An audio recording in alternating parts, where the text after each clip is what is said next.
আমি রান্না করব পালং শাক আর লাউ। পালং শাক আর লাউ দিয়ে মুসুরির ডাল করব। তার জন্য লাগছে পালং শাক কেটে নিয়েছি, এই যে দেখুন, আর লাউটাও কুচো কুচো করে নিয়েছি। আর লাগছে নুন, হলুদ, কালো জিরে, তেজপাতা, শুকনো লঙ্কা আর একটু চিনি দেবো অল্প। মেনলি লাগবে মাখন, আমি মাখনটা একটু দেবো। আমি ডালটা সিদ্ধ বসিয়ে দিয়েছি, মুসুরির ডাল নিয়েছি, ডালটা হাফ সিদ্ধ হয়ে গেছে। এখন এর মধ্যে আমি এই পালং শাকগুলোও দিয়ে দেবো আর লাউগুলোও দিয়ে দেবো। সমস্ত পালং শাকটা দিয়ে দিলাম, দিয়ে এখন লাউটাও দিয়ে দিলাম, দিয়ে ভালো করে একটু সিদ্ধ করে নেবো। 2-3 মিনিট ঢেকে দেবো। আমি একটু নুন দেবো আর একটু হলুদ দেবো, দিয়ে ঢেকে দেবো।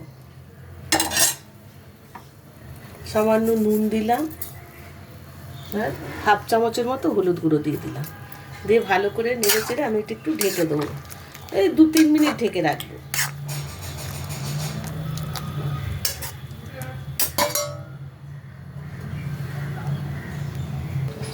2-3 মিনিট হয়ে গেছে। এখন আমি ঢাকাটা খুলে দেখি।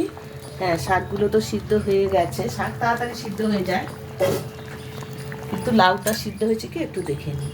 হ্যাঁ, লাউ সিদ্ধ হয়ে গেছে। এখন আমি গ্যাসটা কমিয়ে একটু ডালটা নামিয়ে নেব।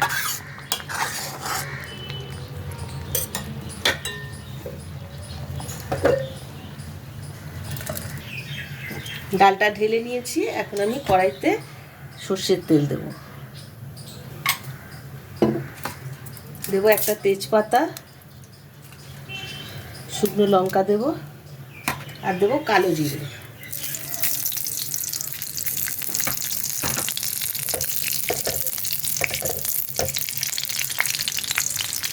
তেলটা গরম হয়ে গেছে। এখন আমি ডালটা এই তেলের মধ্যে দেবো। ডাল ফুটে গেছে। এখন আমি অল্প একটু চিনি দিয়ে দেবো, মানে স্বাদটা ঠিকঠাক হওয়ার মতো। মিষ্টি হবে না, কিন্তু বোঝা যাবে না। অল্প একদম চিনি দিয়েছি। আর এখন দেব মাখন। এই ডালটাতে মাখন দিলে খুব ভালো লাগে। আর একটু মাখন দিয়ে দেবো।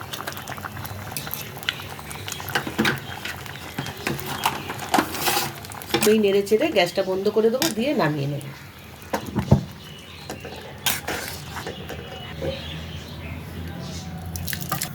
রেডি হয়ে গেছে লাউ পালমের ডাল। এই লাউ পালং দিয়ে ডাল করবেন শীতকালে, গরম ভাতে, রুটি, পরোটা সব কিছুর সাথেই ভালো যাবে। খুব টেস্ট হয়, মাখনটা দেওয়া হয় তো উপরে, একটা আলাদা স্বাদ হয়।